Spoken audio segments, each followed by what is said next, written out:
Ассаламу алейкум ва рахматуллахи ва баракат. Қадірлі достар, қалайсыздар?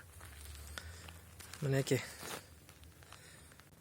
ауылға келді. Қол тыным таппайды ғой, Аллахқа шүкір. Қалаға барып ақсаусақ болып баратқан балдарды ауылға шақырып, осындай тірліктерді дайындап қойды.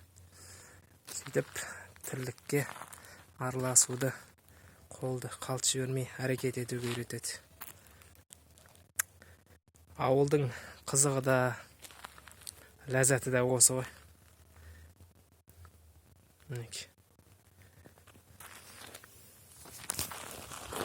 Отын, қыста отын, жазда бақша, күзде шөп деген әңгімелер. Ауыл осынысымен әдемі, осынысымен сағындырады. Қалада жүрген қазақтың баласы мұндай тірлікті әрдайым сағынып жүреді деп ойлаймын енді өзім.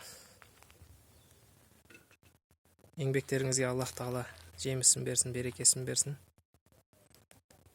Тірліктеріңіз табысты болсын, ағайын. Ассаламу алейкум.